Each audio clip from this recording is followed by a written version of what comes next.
El artículo 29 dice que no tendrán validez algunos de los pagarés, letras de cambio o cualquier otro documento similar, firmado o aceptado por el inquilino o miembro de su familia que conviven con él, en favor del arrendador o persona designada por éste, si se acreditare que tal documento constituye un medio para burlar la renta legalmente fijada.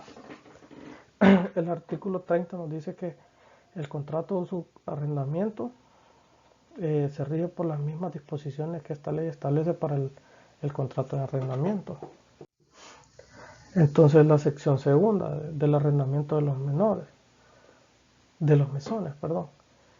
El artículo 39, el arriendo de casas destinadas a alquileres por piezas separadas con servicios comunes, conocidos con el nombre de mesones o cuarterías, quedará sujeto en lo pertinente a las disposiciones especiales de esta sección.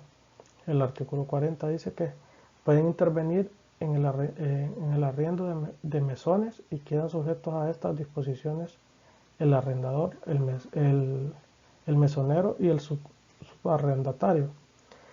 El artículo 41 dice que cuando una persona da en arrendamiento un mesón, se presume de derecho que conceda la autorización de subarrendar y las causales del orden personal que puedan dar por terminado el contrato principal de arrendamiento entre el arrendador y arrendatario no afectarán las condiciones subarrendatario.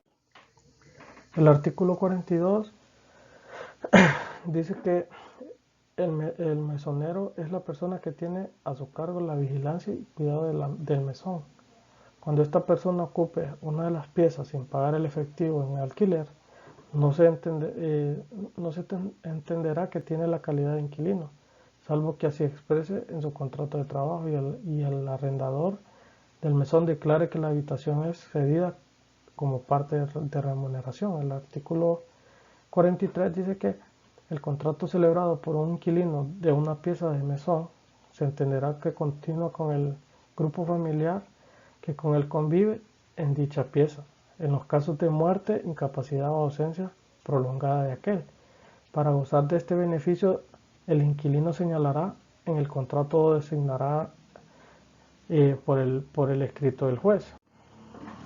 El artículo 44 dice que la renta de las piezas de los mesones no podrá exceder el precio vigente al entrar a regir esta ley, que ha resultado del estricto cumplimiento del decreto número 11 del 29 de abril del año 1965, emitido por la Asamblea Nacional Constituyente. Para asegurar el cumplimiento de estas disposiciones, los propietarios, arrendadores o subarrendadores de mesones presentarán al juzgado correspondiente una declaración que contendrá los siguientes datos: dirección exacta del mesón, expresando el nombre con que es conocido si lo tuviere, total de las piezas que se compone, su número de orden y último alquiler pagado por cada una de ellas.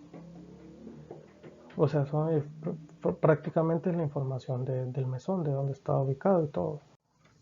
La nómina de los alquilinos actuales a la fecha de declaración, número de servicios sanitarios y demás instalaciones con que cuentan, nombre del mesonero, si lo hubiera, si paga su pieza en efectivo o la recibe como parte de su remuneración, y nombre de la persona o personas autorizadas para recibir el valor del alquiler. El artículo 45 dice que todo contrato de arrendamiento o subarrendamiento de una pieza de mesón deberá constar por escrito y contendrá por lo menos nombre completo, edad, profesión u oficio, domicilio de arrendador y detalles de su tarjeta de identidad o documento similar si fuere extranjero. Las decisiones del número anterior respecto al inquilino, el nombre del mesón si lo tuviera y el número de piezas arrendadas, el precio de alquiler o renta, el nombre de la persona o personas autorizadas para recibir la renta, la designación por parte del inquilino de la persona que representa el grupo familiar en los casos contemplados en el artículo 43 de esta ley, el lugar y fecha del otorgamiento. El contrato será firmado por los otorgantes si alguno de ellos no supiere o no pudiera firmar. Estampará su huella digital, o sea, el dedo,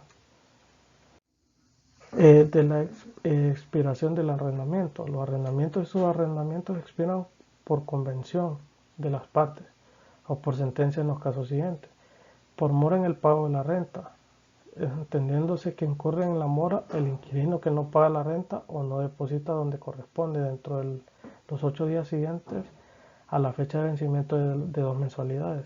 Cuando el inquilino destinare el inmueble arrendado en todo o en parte y sus usos distintos de lo que para que fue contratado o lo dedique a fines contrarios a la moral y a las buenas costumbres.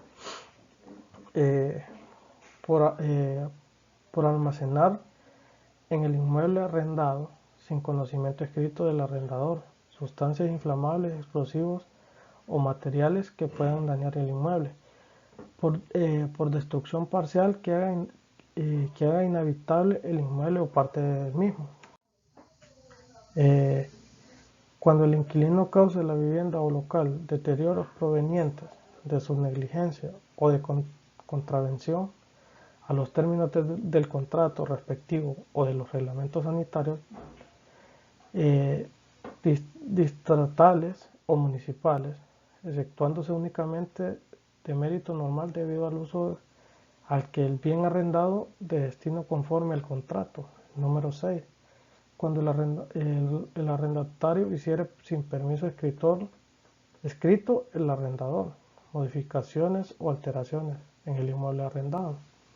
Cuando vaya a destruirse en el inmueble una nueva edificación, siempre que el dueño acompañe los planos aprobados por el Consejo de distrito o municipalidad, o el permiso de construcción respectivo cuando aquellos no fuesen requeridos, y que justifique además que cuenta de los recursos necesarios para emprender la obra a más tardar dentro de los 2 meses.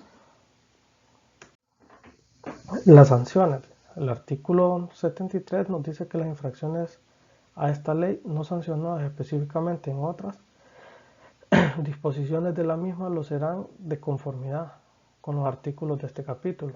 El artículo 74, el arrendador que cobrare más de la renta que conforme a la ley correspondiere pagar será sancionado con una multa equivalente al valor total cobrado en exceso y quedará obligado además a devolver al inquilino todos los excesos que estuviere pagado.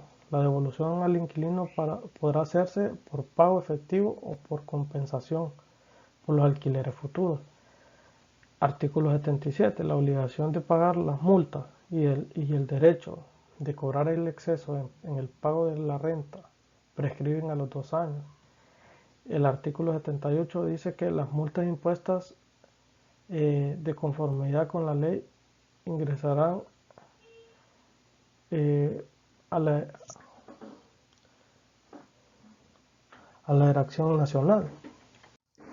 Entonces, compañeros y abogados, esto ha sido toda mi exposición.